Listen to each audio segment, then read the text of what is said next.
There's a version of you that still exists somewhere, not physically, but in fragments. In old playlists you forgot about, in photos buried 3 years deep in your camera roll, in abandoned notebooks, in usernames you no longer use, in dreams you quietly stopped talking about.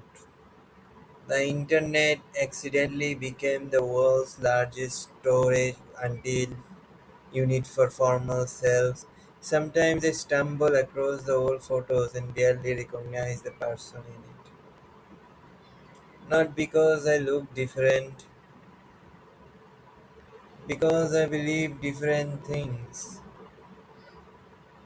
wanted different things, feared different things. It's strange how nobody warns you that growing up often feels less like becoming someone new and more like repeatedly saying goodbye to people you've been. I think that's why nostalgia hits so hard.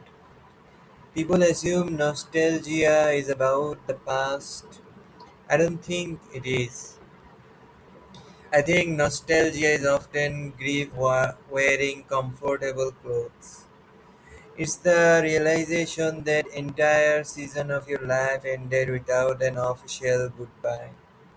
The friends you used to text every day, the cafe you stopped visiting, the apartment where everything felt possible, the summer you thought you would never end. One day it was all normal, then life kept moving. And now those moments live in memory like old postcards from a country you can never visit again.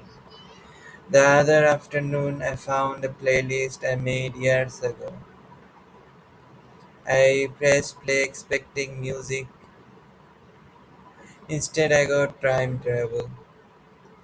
Every song felt connected to a specific version of myself, a specific street, a specific conversation, a specific hope. And for 30 minutes, I wasn't listening to music. I was meeting an old stranger who happened to have my name. That's the weird thing about memory. We think we're remembering events. Often we're remembering identities. Who we thought we were, who we thought we would become, who we were trying desperately to impress. And sometimes the distance between then and now can feel unsettling. Maybe you didn't become what you planned. Maybe you became something entirely different. Maybe life took a route that never appeared on the map. But here's something I've been thinking about lately. Every version of you was doing their best with the information they had. The awkward version, the ambitious version, the heartbroken version, the overconfident version, the version who stayed too long, the version who left too early. All of them were trying to navigate life without seeing the full picture. Just like you are now. And maybe that's why we should be a little gentler with ourselves. It's easy to look backward and spot mistakes. Hindsight is basically cheating. The person living the moment didn't know how the story would end. They were improvising. We all are.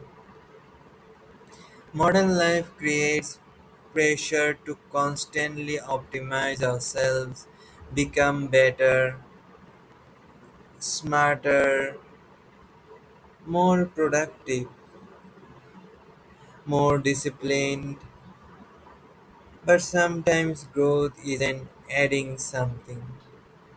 Sometimes growth is forgiving something. A younger version of yourself, an old decision.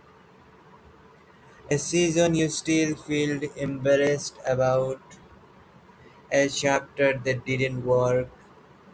Not every memory needs to become a lesson. Some memories are simply proof that you were here, proof that you loved people,